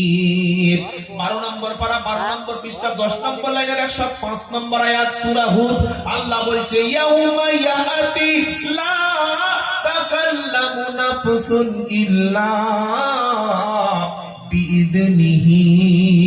সেই কিয়ামতের দিন যখন আসবে কেউ তোমার পক্ষে কথা বলবে না। যদি কেউ কথা বলে, যদি কেউ সুপারিশ করে, যদি আল্লাহর সামনে তোমার জন্য কথা বলে, আগে আল্লাহর অনুমতি লাগবে। অনুমতি ছাড়া আল্লাহর সামনে কেউ কোনো কথা সেদিন বলবে না। বলবে? জোরে বলে। লা ইয়ামলিকুনা শাফাআতু ইল্লা মান ইত্তাখাযা ইনদার রাহমানি আহাদা। 16 পারা 10 নম্বর পৃষ্ঠা 10 নম্বর লাইনের 87 নম্বর আয়াত সূরা মারিয়াম আল্লাহ পাক শুনিয়ে দিচ্ছে আমি আল্লাহ আমার কাছ থেকে যে ব্যক্তি প্রতিশ্রুতি পেয়েছে, আমি আল্লাহ যার ওয়াদা করেছি, সেদিন সেই ব্যক্তি সুপারিশ করবে, আর কেউ তোমার পক্ষে কথা বলবে না। ইয়াউমা ইদিল্লা তানফাউশ শাফাআতু ইল্লা মান আদিনা লাহুর রাহমানু ওয়া রাদিয়া লাহু কওলা। 16 পারা সূরা তাহার 109 নম্বর আয়াতে 18 নম্বর পৃষ্ঠাতে আল্লাহ পাক শোনাচ্ছে ইয়াউমা ইদিল্লা তানফাউশ শাফাআতু ইল্লা মান আদিনা লাহুর রাহমানু ওয়া রাদিয়া লাহু কওলা। সেদিন সুপারিশ ওই ব্যক্তির কাজে লাগবে। আমি আল্লাহ যার কথা শুনবো, আমি আল্লাহ যার কথা শুনতে রাজি হব, আমি আল্লাহ যার উপরে খুশি থাকবো, শুধু সেই ব্যক্তি সুপারিশ কাজে লাগবে। তোমার পাশে কোনো উকিল, কোনো কেউ হাসরের ময়দানে দাঁড়াবে না। ইয়াউমা ইয়াকুমুর রূহু, একদম সূরা ওই নাবার শেষ আয়াতের আগের অংশ, ইয়াউমা ইয়াকুমুর রূহু ওয়াল মালাইকাতু সাফফা লা ইয়াতাকাল্লামুনা ইল্লা মান আদিনা লাহুর রহমানু ওয়া ক্বালা সাওয়াবা যালিকাল ইয়াউমুল হক ফামান শাআ আত্তাকাদা ইলা রাব্বিহি মাআবা। আল্লাহ পাক বলছেন সেদিন সমস্ত ফেরেশতারা, জিবরাইলও দাঁড়িয়ে থাকবে, ফেরেশতারা কাতারবদ্ধভাবে দাঁড়িয়ে থাকবে, কেউ কোনো কথা বলবে না। আর আমি আল্লাহ যার অনুমতি দেব সে বলবে, যথাযথ বলবে, অন্যায় কথা সেদিন চলবে না। ছেলে মেয়ে পাশে দাঁড়াবে নাকি? ভাই পাশে দাঁড়াবে? আল্লাহর কোরআন সেদিন আপনার পক্ষে অথবা বিপক্ষে সাক্ষী দেবে। আল্লাহু আকবার, আলহামদুলিল্লাহ। কোরআন যদি একবার পক্ষে সাক্ষী দাঁড়িয়ে যায়, বেশক সে লোক জান্নাতি জান্নাতি জান্নাতি। সুবহানাল্লাহ বলুন। যদি কোরআনের সাথে থাকে তবে কোরআন সাক্ষী দেবে। কি দেবে না? দেবে না? সারা বছর লাল ঝান্ডা ধরে, আর যখন ঘর ঢুকছে বলে আমার ঘর দিবি না? বলে কিসের ঘর? বলে দিদি যে মাল দিচ্ছে। বলে তুই কোন দলের? বলে ঝান্ডা লাল, ইনকিলাব জিন্দাবাদ। বেরো বেরো বেরো। সারা জীবন কি করেছিস? সারা জীবন মাদ্রাসার সঙ্গে সম্পর্ক নাই, কোরআনের সঙ্গে সম্পর্ক নাই, আলেমের সঙ্গে সম্পর্ক নাই। এক বাপের এক মেয়ে, বলেন এক বাপের এক বাপের এক মেয়ে। ওই রকম দেখতে মেয়েটা, লোক দেখলে পাগল হয়ে যাবে। এইচএস পাস আর কলেজে ভর্তি করেনি, খুব সুন্দর দেখতে, কোরআনটা শিখিয়ে দিয়েছে। তার কোনো ফোন নেই, কোনো বয়ফ্রেন্ড নেই, একদম বাড়িতে থাকে, খুব ভালো মেয়ে। হাজি সাহেব নিয়ত করে রেখেছে, আমার মেয়ে বিয়ে দেবো এক বাপের এক ছেলে। এক বাপের, যদি বলেন এক বাপের, তা দুই বাপের এক ছেলে হয় নাকি? কি বললেন? এক বাপের এক ছেলে। ঘটক এসছে, ছেলেটার ছবি দেখিয়েছে, বলে বাড়ি কোথায়? বলে ওই আপনার এখান থেকে 30-40 কিলোমিটার তো ধরুন। খাটা খাটা ছেলে। বলে হ্যাঁ। কয় ছেলে? এক ছেলে। কি করে? নামাজ পড়ে। ব্যবসা? বললো বাপের বিলডাস আছে। বিলডাস ভালোই মাল কামায়। এই ছেলেটার আনো। ছেলেটার এনেছে, মুখে ঠিক 2 ইঞ্চি করে 2.5 ইঞ্চি করে ইমামদের হুজুরদের মতো দাড়ি, আর ওরকম চাঁদের মতো চেহারা, খুব সুন্দর দাড়ি, স্মার্ট ছেলে। 2 ইঞ্চি 2.5 ইঞ্চি দাড়ি। ছেলের বাপের হাজি সাহেব তো মোটামুটি পছন্দ হয়েছে। মেয়ের বাপের পছন্দ হয়েছে। মেয়ের মা পরে বলছে, বললে যে ছেলে দাড়িওয়ালা হবে, দাড়িওয়ালা মাল চলবে। এখনকার মেয়েরা বলে না? বলে না? বলে। হ্যাঁ, বড় বড় আলে ইমাম সাহেব সব, অনেক বন্ধু বান্ধব দেখা হয় মাদ্রাসা। কি ভাই বিয়ে টিয়ে হয়? ছেলে বলে কটা? বলে ছেলে কোথায় পাচ্ছি, বিয়েই হয়নি ছেলে বলে। কেন? বললে মুখে দাড়ি আছে তাই বলছে চলবে না। এটা হচ্ছে ইসলাম ফোবিয়া, ইমান ইসলামের প্রতি ঘৃণা। দাড়ি চাচা দিয়ে তুমি জীবন চালাবে বলছো, তোমার জানাজাটা কে পড়াবে বলো? তোমার বিয়েটা কে পড়াবে? যারা আলেম বিদ্বেষী হচ্ছ, মাদ্রাসার বিরোধিতা করছো, নিজে ঠিক করো, নিজে মরে গেলে জানাজাকে পড়াবে। কি ভাই জানাজা পড়ানোর জন্য ইমাম লাগবে না? লাগবে না? আলেম লাগবে না? লাগবে না? আলেম যদি পৃথিবীতে না থাকে, মাদ্রাসার শিক্ষা ব্যবস্থা যদি ধ্বংস হয়, প্রত্যেকটি সন্তান তখন কুজন্ম তৈরি হবে, জারজ তৈরি হবে, মরে গেলে লাশ কুকুরে খাবে, জানাজা হবে না। সেজন্য সামনে কঠিন দিন আসছে, চ্যালেঞ্জের। প্রত্যেকটা বাড়িতে হাফেজ আর আলেম বানাবো, বলি ইনশাআল্লাহ। সুপারিশ করবে কি? কোরআন। আল্লাহ যেন আমাদের কোরআনের পক্ষে থাকার তৌফিক দেন, আল্লাহুম্মা আমিন। তাহলে 4টে সাক্ষীর কথা বলেছি। ভূমিকম্প কেন হয় বলছিলাম? প্রথমে কি? গান বাজনা, নর্তকী, নায়িকা, গায়ক, গায়িকা যখন সমাজে ভরে যাবে, তখন ভূমিকম্পের আবির্ভাব হবে। নবী বললেন, যখন তোমাদের মধ্যে মদ্যপ বেড়ে যাবে, মাতাল ঘরে ঘরে ছেয়ে যাবে, তখন ভূমিকম্প ঘন ঘন হবে। মুসলমানের ছেলে মদ খায়, তবে এখন মদ কর নাই, সব গাঁজা কর। কি খাচ্ছে? গাঁজা। হযরত বলেন নেশার ট্যাবলেট খাচ্ছে, ট্যাবলেট খাচ্ছে। 3 নম্বর হলো, সমাজে যখন জেনার সংখ্যা বেড়ে যাবে। যুবতী বয়সে যখন পেটে বাচ্চা ধারণ করবে, কলেজে যাওয়ার নাম করে যখন শরীর বিলিয়ে দেবে, বিয়ের আগে যখন মা হবে, আর পাড়ার কার বউ কোন ছেলের সঙ্গে সম্পর্ক লেগে যাবে, ডিএনএ টেস্ট না করলে বাচ্চা বোঝা যাবে না, তখন ঘন ঘন ভূমিকম্প হবে, ভূমিকম্প আটকানো যাবে না। বাপ পরিষ্কার, মা পরিষ্কার, ছেলে হয়েছে কালো কুচকুচে। হসপিটালের নার্স বলছি তুই কি চায়না হওয়ার কথা, সে তো নাইজেরিয়ান হলো কেন? এই পর্যন্ত থাকার বলে লাভ নাই। কি বলবে? আরে জেনা বেড়ে গেছে গো, জেনা পারে নাই, জেনা জেনা এবেলে। বর্তমানে বিয়ে করা কঠিন, জেনা করা 500 টাকা দিলে পাওয়া যাবে। হাসতে দেখো, 1000 টাকা দিলে 2 ঘন্টা তোমার মনটা পুরো আলুর চপ বানিয়ে দেবে। 2000 টাকা দিলে সারা রাত সার্ভিস দেবে। এটা বর্তমান জেনা। নবী বললে জেনা হলো সবচাইতে যখন সমাজে বেড়ে যাবে, তখন ভূমিকম্প দেওয়া আল্লাহর জন্য ওয়াজিব হয়ে যাবে।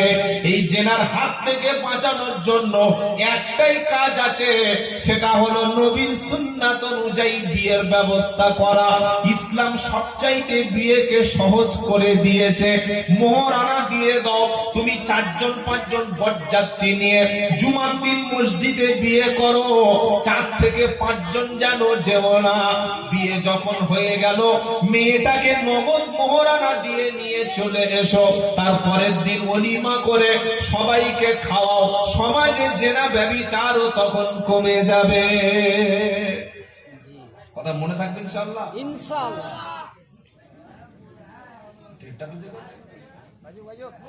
ছেলে মেয়ের বিয়ে দিয়ে দেবেন, তাড়াতাড়ি দেরি করবেন না। 3টি কাজ খুব ভালো করে শুনুন। আপনারা ঘুমাচ্ছেন না? সব জেগে আছেন তো? 3টি কাজ সবচাইতে তাড়াতাড়ি করতে হয়। 1 নম্বর হলো আজানের নামাজের ওয়াক্ত হয়ে গেলে মোটে দেরি করো না। 2 নম্বর কাজ হলো কেউ মাইয়েত হয়ে গেছে, ছেলে দুবাই আছে, জামাই হায়দ্রাবাদে আছে, কবে আসবে 2 দিন লাশ পড়ে থাকবে, এটা করো না। আর 3 নম্বর ছেলে ম্যাচিউর, মেয়ে ম্যাচিউর হয়ে গেছে, অ্যাডাল্ট হয়ে গেছে, আর বাড়িতে ফেলে রেখো না। ওরা যত পাপ করবে, ওই পাপের ডিগ্রি তোমার ঘাড়ে উঠবে। কথা মনে থাকবে ইনশাআল্লাহ। বললে হুজুর ছেলে ছোট, আরে কিসের ছেলে ছোট?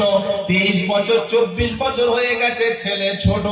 রবীন্দ্রনাথ ঠাকুর 22 বছর বয়সে 11 বছরের মেয়ে বিয়ে করেছিল। কি করে তিনি ছোট ছিলেন? বঙ্কিমচন্দ্র চট্টোপাধ্যায় সাহিত্য সম্রাট 5 বছরের মেয়েকে বিয়ে করেছিল। ঈশ্বরচন্দ্র বিদ্যাসাগর 9 বছরের মেয়েকে বিয়ে করেছিল। বাংলাদেশের শেখ মুজিব 3 বছরের মেয়েকে বিয়ে করেছিল। তারা জীবনে কোনোদিন অসফল হয়নি। আর এখন ছেলে 28 বছর, 30 বছর, 32 বছর হয়ে গেছে, জেনা ব্যভিচার পাড়ার কোন মেয়েদের সঙ্গে সম্পর্ক বাদ দেয় না।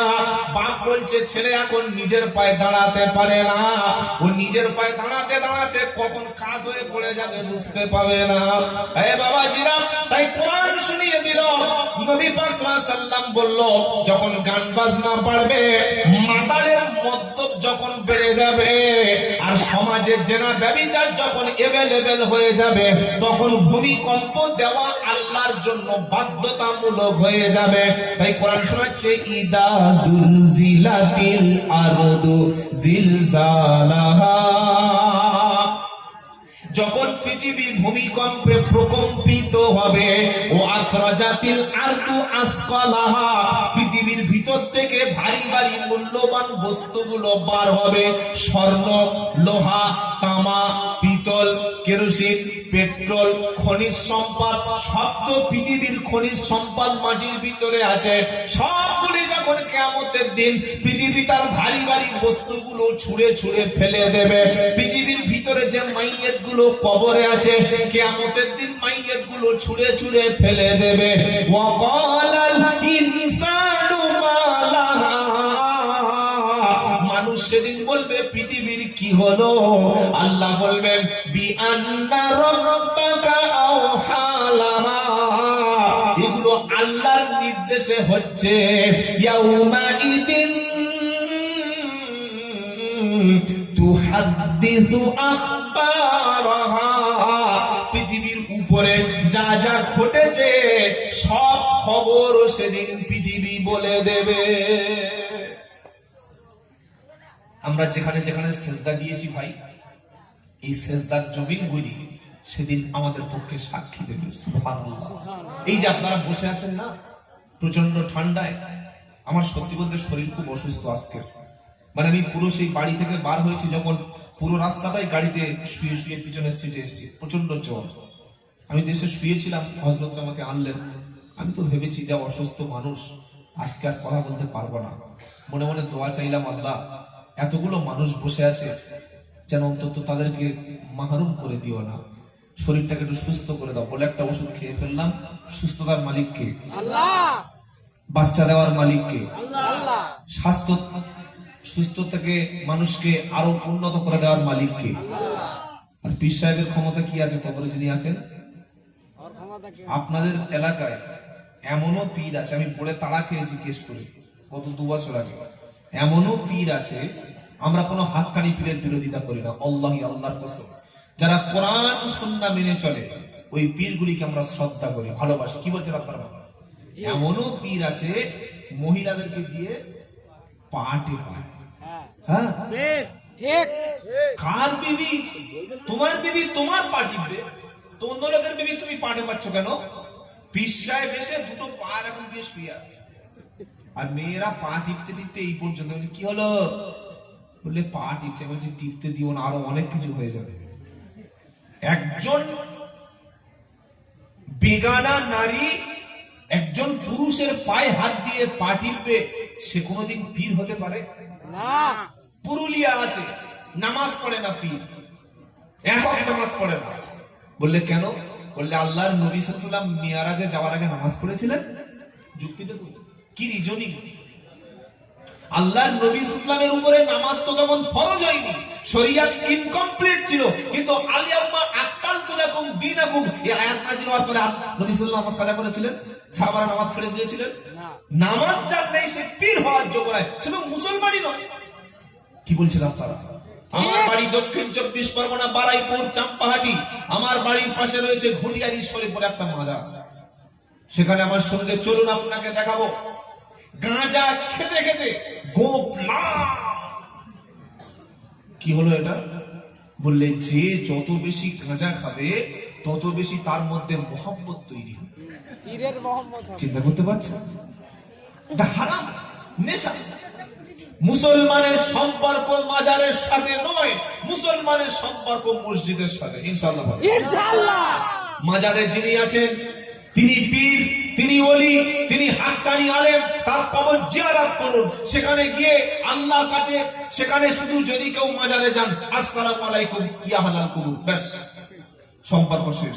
টাকা দাও, পয়সা দাও, জমি দাও, বাচ্চা দাও, সুস্থ করো, স্বাস্থ্য দাও, স্বামী দাও, সন্তান দাও, আমার এই চাকরি থেকে প্রমোশন দাও, এটা চাওয়া, সাহায্য চাওয়া, চাদর দেওয়া, সেজদা করা, মাজারের ধুলো নিয়ে কপালে লাগানো। মেয়েদের বাচ্চা হচ্ছে না, 1 সপ্তাহ মাজারে শুয়ে আছে।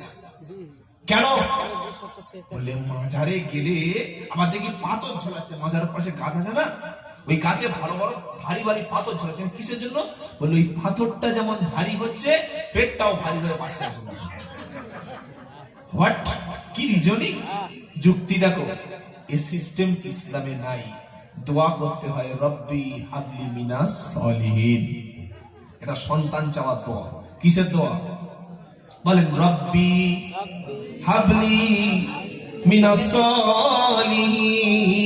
এই দোয়া যেন আবার এই 70-80 বছর পুরো করে বলবেন, সর্বনাশ হয়ে যাবে। কোথাকার দোয়া কোথায় দিতে হয় জানে? কাঁটার মতন ওই চুল কোনায় লাগিয়ে দিয়েছে। কি হবে?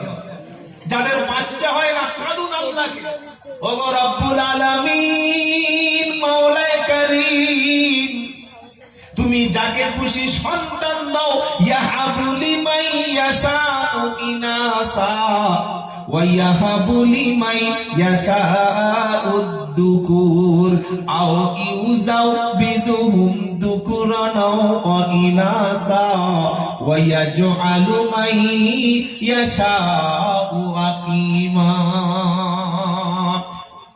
পারা নম্বর 25 পৃষ্ঠা নম্বর 7 লাইন নম্বর 13 আয়াত নম্বর 50 সূরার নাম সূরা কোরআন শোনাচ্ছে ইয়াহাবু লিমান ইয়াশাউ ইনাসা ওয়া ইয়াহাবু লিমান ইয়াশাউ যুকুর আও ইউযাবিদুহুম দুকরানা ওয়া ইনাসা ওয়া ইয়াজআলু মান ইয়াশাউ আকিমা আমি আল্লাহ যাকে খুশি কন্যা দান করি। প্রথমে আল্লাহ বললেন মেয়ের কথা, আর বেটা ছেলে বিয়ে করে বিবির পেটে বাচ্চা, বন্ধু বান্ধবদের মিষ্টি দিচ্ছে, বলছে দোয়া করি সেবার হবে।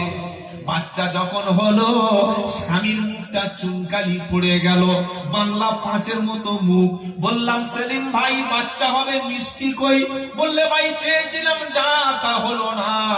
আমি বললাম খবর কি? বললে চেয়েছিলাম বেটা, দিয়েছে আল্লাহ বেটি। তোমার মতো কপাল পড়া পৃথিবীতে আর কেউ হতে পারে না। 3 কন্যার পিতা যে নবীর সাথে একই জান্নাতে থাকবে সে নারাই তাকবীর। আল্লাহু আকবার। আচ্ছা সবার যদি বেটা ছেলে হয় কার বিয়ে করবেন? বুড়ো কুকুরকে? হ্যাঁ সবার মেয়ে সবার বেটা হয়, যে বিয়ে করছে বেটা বেটা বেটা, খালি বেটা ছেলে বেটা ছেলে বেটা ছেলে। কি করবেন বলুন, কি করবেন? তাই কোরআন বলছে কাউকে দিয়েছি মেয়ে ও হবে মেয়ে, যখন দিয়েছি ও হবে মেয়ের বাপ, ও হবে শ্বশুর। যার দিয়েছি ছেলে ও হবে শ্বশুর, এ হবে মেয়ের বাপ, ও হবে ছেলের বাপ।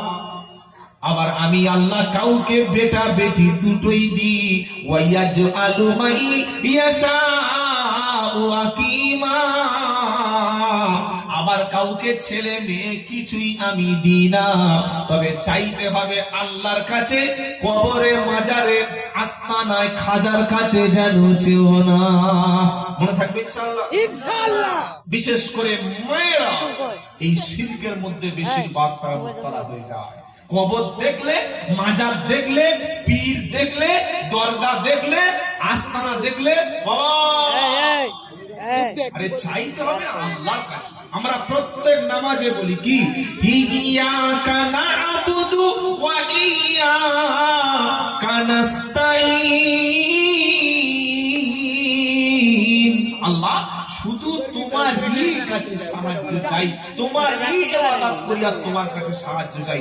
সকলে আজ থেকে নিয়ত করুন যে কবরে যিনি আছেন, যিনি পীর, যিনি ওলি, তার কাছে আমরা চাইবো না।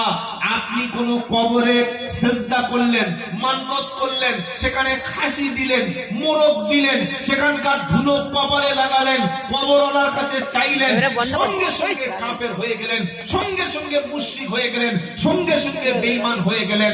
কোন মাজারে, কোন পীরের কাছে, কোন খাজা বাবার কাছে, কোন আস্তানায় কোন মুসলমান গিয়ে সাহায্য চাইবে না। সাহায্য যা কিছু চাইবো সব কার কাছে? মনে থাকবে ইনশাআল্লাহ? মনে থাকবে ইনশাআল্লাহ?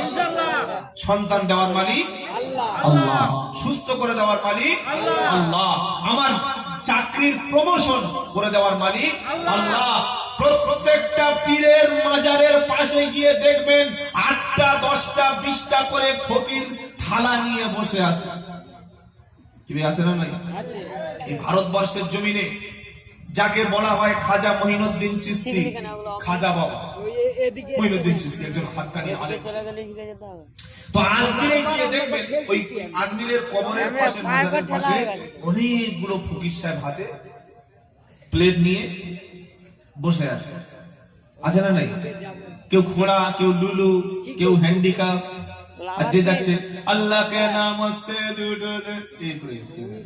আল্লাহ রাস্তায়। আচ্ছা এই খোড়া, এই ফকির, এই হ্যান্ডিক্যাপ কানাটা, ও তো গিয়ে ভিতরে গিয়ে চাইতে পারে যে বাবা বাবা 1 মিলিয়ন দিয়ে দাও না, বাবা একটা চেক দিয়ে দাও না, 2 কোটি টাকার চেক, তাহলে বসে বসে খাবো। বাবা 1 বস্তা চাল দিয়ে দাও না, 1 সপ্তাহ আসবো না। কোনদিন দেখেছেন কোন অন্ধ, কানা, খোড়া, লুলো হ্যান্ডিক্যাপ ফকির কোন মাজারে গিয়ে সাজিয়ে দেখেছে? হ্যাঁ না বলুন। তারা চাইছে জ্যান্ত লোকের কাছে হাত পাচ্ছে। কেন? এই ফকির, এই মিসকিন, এই কানা, এই কালা, তারা কানা কালা হতে পারে, তাদের ঈমান কিন্তু কালা কানা নয়। তাদের বিশ্বাস, তাদের ইকিন, তাদের আকীদা যে কবরে যিনি পীর শুয়ে আছেন তিনি বেশক আল্লাহর ওলি, কিন্তু সাহায্য করার কিছু দেওয়ার মালিক কেউ নয়। যদি সাহায্য তিনি করতে পারতেন তাহলে ফকির সাহেবরা 20 বছর মানুষের কাছে হাত না পেতে ওই কবরওয়ালার কাছে হাত পাত। এই বিশ্বাস আপনাকে করতে হবে। যিনি কবরে আছেন তিনি ভালো এবং মন্দ কিছু করার মালিক নন। সত্যি যদি কবরওয়ালা ভালো এবং মন্দ করতে পারত, 2020 সালে যখন করোনা এলো, কই কবর থেকে কোনো পীর সাহেব করোনা বন্ধ করতে পারলো না? তো পেরেছিল বাবা? বলেন না। সেজন্য সাহায্য মৃত ব্যক্তির কাছে নয়, আমরা আল্লাহর কাছে বলবো। আর সাহায্য চাওয়ার মাধ্যম হচ্ছে নামাজ। সাহায্য চাওয়ার মাধ্যম যদি বলেন নামাজ। ওয়াস্তাইনু বিস-সাবরি ওয়াস-সালাহ ওয়া ইন্নাহা লাকাবীরাতুন ইল্লা আলাল খাশিন। আল্লাহ বলছে সবর করো, ধৈর্য ধরো, আর নামাজের মাধ্যমে আমি আল্লাহর কাছে সাহায্য চাও। তাই ইনশাআল্লাহ যত বড় কঠিন বিপদ হোক, মুসিবত নেমে আসুক না কেন, কোন কবরে, কোন মাজারে, কোন পীরের দরবারে, কোন আস্তানায় যাব না। আমি প্রথমে পড়বো 2 রাকাত নামাজ, সিজদায় গিয়ে কেঁদে কেঁদে আল্লাহকে বলবো, আল্লাহ আমার ছেলেটার ব্রেনটা ঠিক করে দাও, মেয়ের উপযুক্ত ব্যবস্থা করে দাও, আমার ছেলেটাকে আলেম হাফেজ বানিয়ে দাও, সংসারে শান্তি দাও।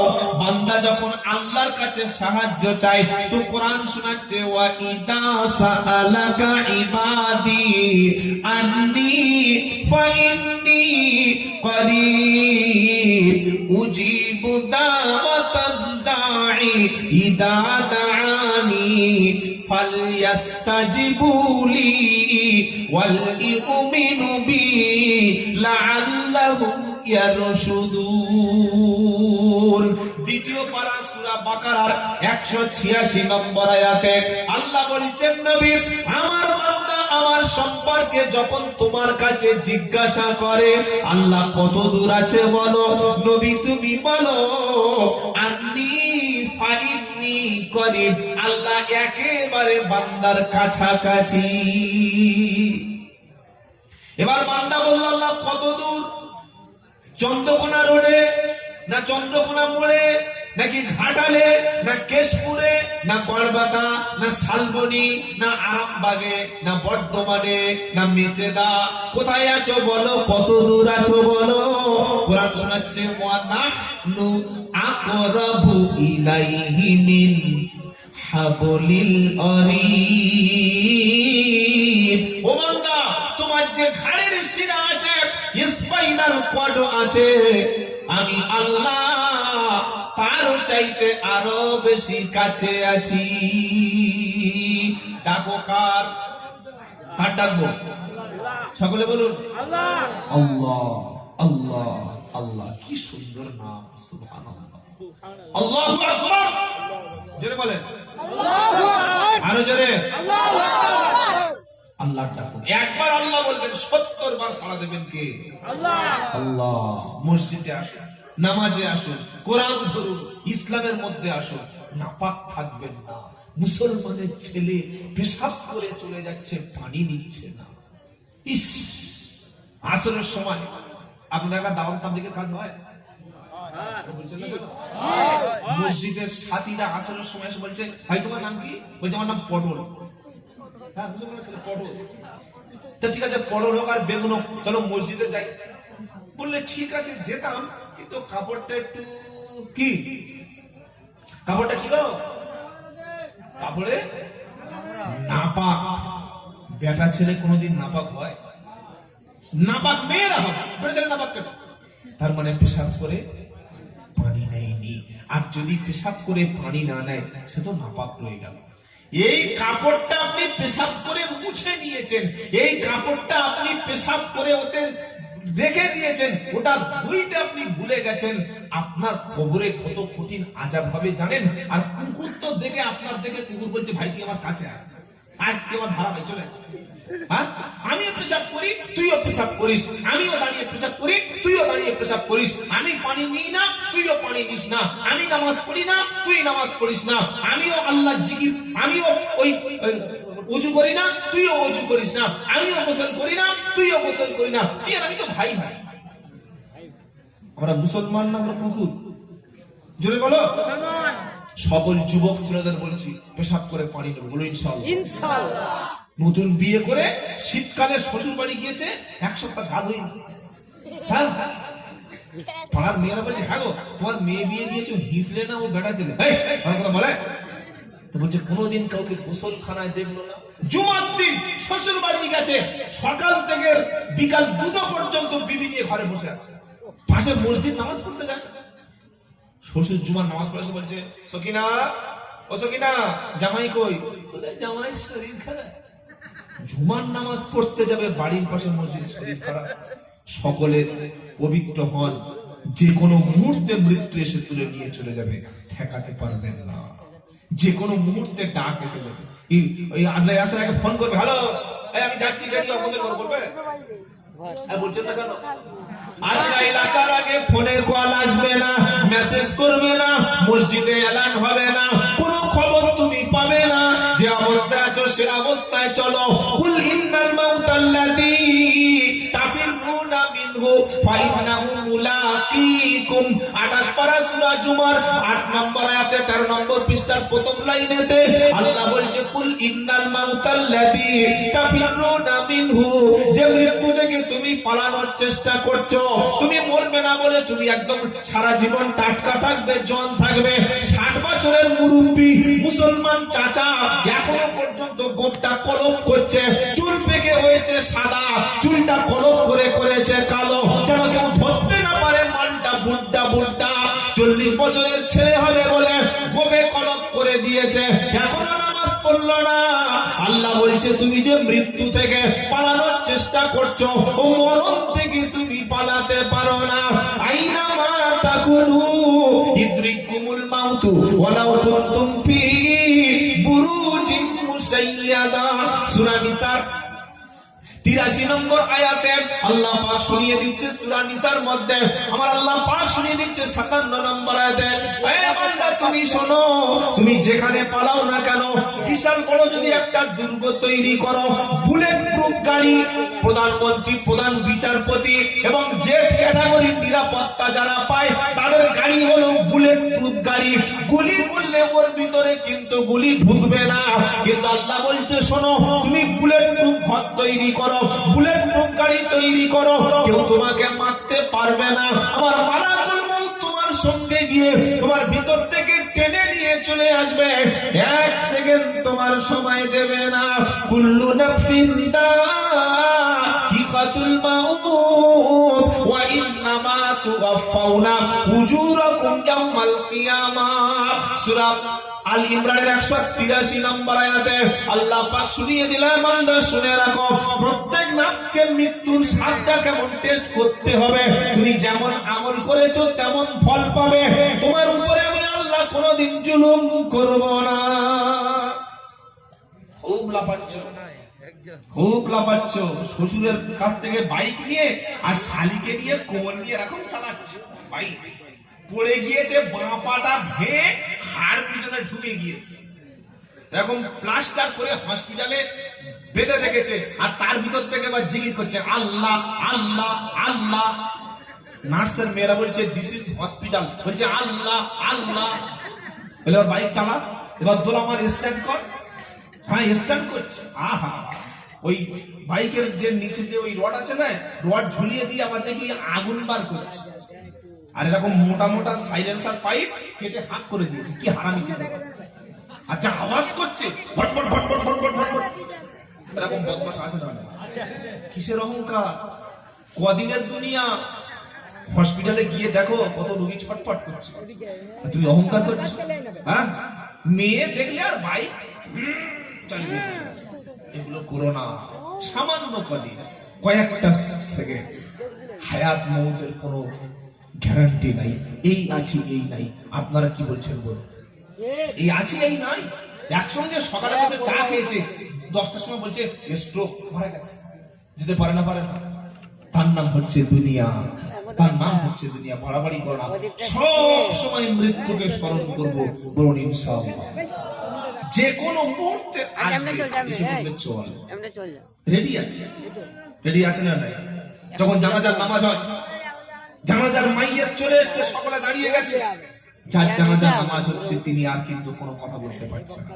মুসলমানের ছেলে, আমি প্রথমে শুনিয়েছি জন্ম নেওয়া মুসলমানের ঘরে সহজ, কিন্তু মরা মুসলমান হয়ে কঠিন। মুসলমান হয়ে যদি মরতে চাও ভাই, তোমাকে কোরআন পড়া লাগবে। মুসলমান হয়ে মরতে চাইলে আলেমের কাছে বসতে হবে। মুসলমান হয়ে কবরে যেতে চাইলে কোরআন ছাড়া যাওয়া বলে যাবে না। বিপ্লবী বিদ্রোহী মৌলবাদী কেন জঙ্গিবাদী, কোরআনের পক্ষে কথা বলি তাই আমি বিদ্রোহী, জিহাদের পক্ষে কথা বলি তাই আমি মৌলবাদী কেন উগ্রবাদী। জন্মের পরে কানে আজান কি দেয়নি, তুমি মুসলমান ছাড়া হওনি। কি ভাই, আমরা যারা মুসলমানের ঘরে জন্মেছি কানে আজান দিয়েছে তো? আরে বলছেন না কেন? যখন ছেলে জন্ম নিল কানে তখন আজান দিল, আজান দিয়ে বলে দিল জানাজার নামাজটা খুব তাড়াতাড়ি, করোনা বেশি বাড়াবাড়ি, যে কোনো মুহূর্তে ডাকবো, যে অবস্থায় আছো তোমাকে তুলবো, কি আমল করেছো তুমি তৈরি হও। তাই কবি সুন্দর করে বলে দিয়েছে, জন্মের পরে কানে আজান কি দেয়নি, তুমি মুসলমান ছাড়া হওনি। জন্মের পরে কানে আজান কি দেয়নি, তুমি মুসলমান ছাড়া হওনি। আবার মরণের পরে জানাজা পড়াবে, মরণের পরে জানাজা পড়াবে, তখন কোথায় পালিয়ে যাবি? যা বলো। আসর আজান হচ্ছে, সিগারেট টানতে মসজিদের পাশ থেকে চলে যাচ্ছে। আরে আজানে কি বলছে তুমি শুনবে না?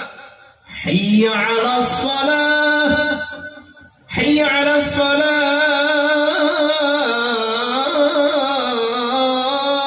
এটার মানে কি? তাড়াতাড়ি বলো। হাইয়া আলাস সালাহ, এসো নামাজের দিকে এসো। কে ডেকেছে? আল্লাহ ডেকেছে। তুমি শুনেছো? আসরের আজান হচ্ছে, জামাত মসজিদের সামনে থেকে দেখতে দেখতে চলে যাচ্ছে। আল্লাহর ভয় করো, আল্লাহর ভয় করো। যুবকেরা নামাজে এসো, আসবো ইনশাআল্লাহ। আজকের মসজিদ গুলিতে বৃদ্ধ মানুষ, এরা পড়ে গেলে মসজিদ বন্ধ হয়ে যাবে। কেন ভাই? নামাজে আসো, কোরআন পড়ো। তাই কবি সুন্দর করে বলছে, মরণের পরে তোমার জানাজা রেডি হবে। আল্লাহ ওয়ালা ভাইরা, তাহলে 4টে সাক্ষী বললাম। 5 নম্বর সাক্ষী কি? ইয়াউমাদিন তুহাদ্দিসু আখবারা। তুমি যে জমিনে চলেছো, জমিন তোমার পক্ষে সাক্ষী দেবে। শুনছেন আপনারা? জমিন সাক্ষী দেবে। জমিনে সিজদা দিয়েছে যারা, জমিনে ইবাদত করেছে যারা, জমিনে দান সদকা করেছে যারা, জমিনে বসে কোরআন শিখেছে যারা, এই জমিন তোমার পক্ষে সেদিন সাক্ষী দেবে। বলুন সুবহানাল্লাহ। নারাই তাকবীর। এটা মুসলমানের তাকবীর। বাপ বেটা মিল করে নারাই তাকবীর। আল কোরআনের আলো, আল হাদিসের আলো।